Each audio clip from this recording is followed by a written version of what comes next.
بسم اللہ الرحمن الرحیم۔ صبح 8 فروری ہے اور ملک میں الیکشن ہونے جا رہے ہیں۔ اس وقت مجموعی طور پر پاکستان ہو یا عالم اسلام، ہر سطح پہ مایوسی کے بادل چھائے ہوئے ہیں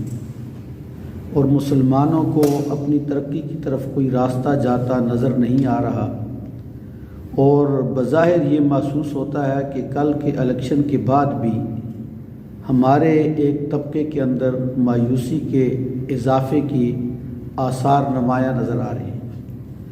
ایسے حالات میں یہ ضروری سمجھتا ہوں کہ ہم اپنے دوستوں کو اور اپنے احباب کو اپنا یہ مشورہ ضرور عرض کر دیں کہ جب مایوسی کے بادل چھائے ہوں تو امید کی اور روشنی کی کرنوں کی تلاش کرنی چاہیے۔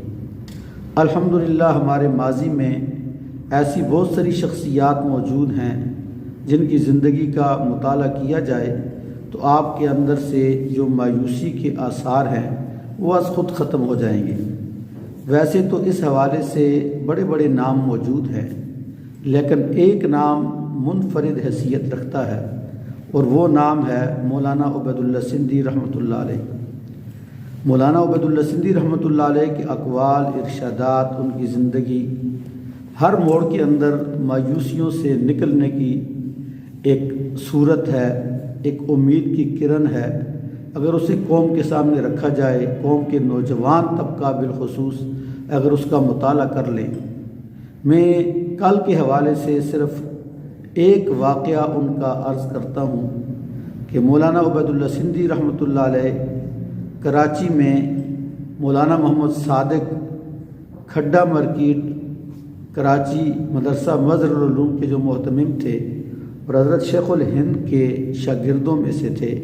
اور ایک بڑا علمی اور تحریکی مقام رکھتے تھے۔ ان سے جب حضرت سندھی ملے اور ان کو ملنے کے بعد اپنے امکانات، خیالات ان کے سامنے رکھے، مولانا عبید اللہ سندھی کی وفات کی جو تاریخ ہے یہ 1944 ہے، تو یقیناً یہ ملاقات 1944 سے پہلے ہوئی اور 1939 میں آپ جلا وطنی کے بعد ہندوستان تشریف لائے تھے، اور اس وقت یہاں پہ جسے تحریک پاکستان کہا جائے کہ بڑے زور و شور پر تھی۔ جمعیت علماء ہند کے اکابر اس تحریک کی مخالفت کر رہے تھے اور مسلمانوں کے اندر بھی 2 حلقے بنے ہوئے تھے۔ ان حالات میں مولانا عبید اللہ سندھی مولانا محمد صادق سے فرما رہے ہیں کہ مولوی صادق، مجھے یہ لگتا ہے کہ پاکستان بن جائے گا، ہندوستان تقسیم ہو جائے گا، تو اس پاکستان کے اندر اگر تم نے سیاست میں حصہ لینا ہو تو کبھی بھی مذہب کے نام سے تنظیم بنا کر سیاست نہ کرنا۔ اگر تم نے مذہب کے نام سے تنظیم بنا کر سیاست میں حصہ لیا تو تم ایک مخصوص حلقے کے قائد، رہبر اور پیشوا تو بن جاؤ گے، لیکن عام لوگوں سے کٹ کے رہ جاؤ گے اور کوئی خاص کارنامہ سر انجام نہیں دے سکو گے۔ اگر سیاست میں کام کرنا ہو تو کسی عوامی تحریک کے اندر جا کر ان کے ساتھ مل کر کام کرنا۔ 75 سالہ تاریخ کے اندر ہم اپنی مذہبی جماعتوں کو، جو کہ ہماری جان ہیں، ہمیں ان سے عقیدت ہے، لیکن اگر ان کے نتائج کو ہم دیکھیں تو مولانا عبید اللہ سندھی رحمۃ اللہ علیہ کے اس قول کی صداقت ہر الیکشن کے بعد بطور خاص ہمارے سامنے آ جاتی ہے کہ ہم نے جن شخصیات کا حالہ اپنے دماغ کے ارد گرد بنا رکھا ہے اور ان کو نامعلوم کون کون سے القاب سے نوازتے رہتے ہیں، جب الیکشن کا رزلٹ آتا ہے تو ہماری ساری امیدیں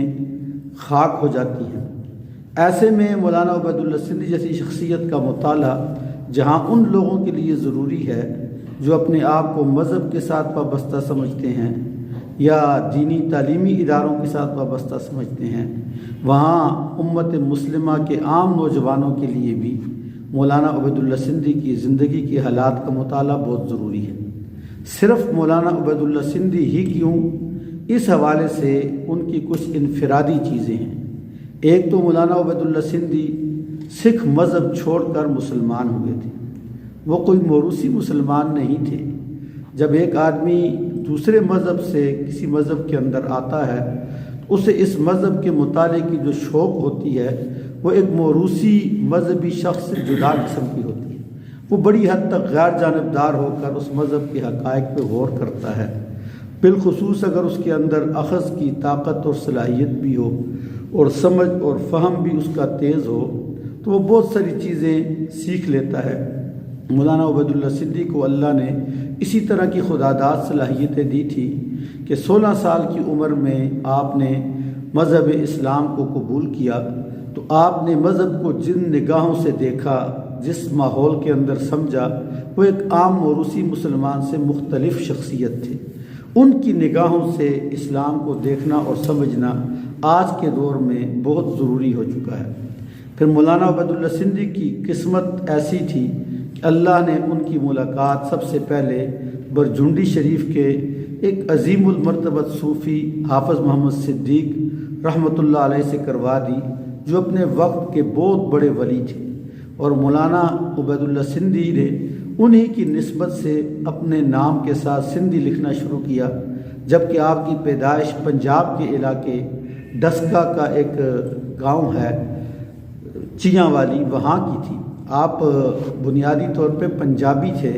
لیکن سندھی اسی شوق سے لکھا کرتے تھے کہ میں نے اسلام سندھ کے اندر قبول کیا اور حافظ محمد صدیق کے ہاتھوں اسلام قبول کیا، گویا میرا حقیقی جنم کا دن وہی تھا۔ حافظ محمد صدیق نے بھی آپ کی سرپرستی فرمائی، شفقت فرمائی، تو ایک خانقاہی ماحول کے اندر آپ پروان چڑھے، مذہب کے حقائق کو ان لوگوں کی صحبت میں رہ کے سیکھا جو محبت بانٹا کرتے تھے، اور برجنڈی شریف کی خانقاہ آج تک اس حوالے سے معروف و مشہور ہے کہ بہت سارے دیگر مذاہب کے لوگ وہاں آتے جاتے رہتے ہیں، اور اس خانقاہ کے لوگ آج تک بھی بہت ساری خصوصیات ایسی رکھتے ہیں جو دیگر خانقاہوں میں میسر نہیں ہیں۔ اس کے بعد آپ نے جب علم کی تحصیل کے لیے حافظ محمد صدیق سے جانا شروع کیا تو سب سے بڑے عظیم المرتبت ادارے کے ایک بہت بڑے معتبر شخص شیخ الہند مولانا محمود حسن سے آپ کا پالا پڑ گیا، جنہوں نے آپ کی ایسی تربیت کی کہ اس تربیت کے آثار زندگی کے آخر تک آپ کے اوپر باقی رہے۔ حضرت شیخ الہند حافظ محمد صدیق اور پھر دوسرے مذہب کو چھوڑ کے یہاں آ جانا، یہ وہ خصوصیات ہیں جو بہت کم کسی شخصیت کو حاصل ہیں۔ اور اس کے بعد آپ نے جو تحریکوں میں حصہ لیا تو آپ کو اللہ تعالیٰ نے ایسے موقع کے اندر ان علاقوں کی سیر کروائی جو ان کے زمانے میں بہت کم کسی کے نصیب میں آئی، کہ آپ 1872 کے اندر پیدا ہوئے اور 1831 میں سید احمد شہید اور شاہ اسماعیل شہید کی تحریک ہمارے علاقہ بالاکوٹ کے اندر آخری دم توڑ چکی تھی، اور 1866 میں دارالعلوم دیوبند کی بنیاد رکھی گئی تھی۔ اس کے درمیان 1857 میں جنگ آزادی کا آخری معرکہ لڑا گیا تھا۔ اسی جنگ کے اندر لڑنے والے مجاہدین کے سلسلے کے ساتھ مولانا عبید اللہ سندھی کا تعلق تھا۔ دارالعلوم دیوبند انہی بزرگوں نے قائم کیا تھا، اور انہی کی ہاں تربیت پائی، پلے بڑھے، اور اللہ نے ایسا موقع دیا کہ 1901 سے لے کر 1909-10 تک آپ نے حیدرآباد کے قریب گوٹ پیر جنڈو کے اندر دارالرشاد کے نام سے ایک عظیم تعلیمی ادارہ بھی قائم کیا، جس میں اس وقت حضرت شیخ الہند رحمۃ اللہ علیہ کی طرف سے سرپرستی بھی شامل تھی، اور آپ کا وہاں آنا بھی تھا۔ مولانا اشرف علی تھانوی رحمہ اللہ اور ان جیسے اکابر جو ان کے ساتھی تھے وہ وہاں آتے جاتے رہے۔ آج بھی وہاں گوٹ پیر جنڈو کے اندر لائبریری موجود ہے جس میں ان کی باقیات پائی جاتی ہیں۔ ایک علمی ادارہ بھی چلایا، اور پھر اپنے استاذ کے حکم سے افغانستان گئے اور عالمی جنگوں کا مشاہدہ اپنی آنکھوں سے کیا۔ ماسکو میں گئے، کمیونزم کو پروان چڑھتا اپنی آنکھوں سے دیکھا۔ ترکی میں گئے، خلافت کا خاتمہ اپنی آنکھوں سے دیکھا۔ 1921 سے لے کر غالباً 1926 تک آپ ماسکو یہاں ترکی کے اندر رہے، اور یہی زمانہ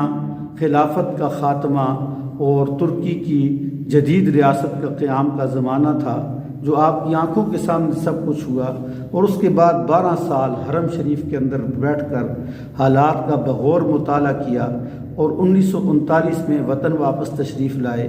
اور اس زمانے میں سب کچھ اپنی آنکھوں سے دیکھا بالا تھا۔ ایک طرف تو ایک بہت بڑے صوفی سے نسبت،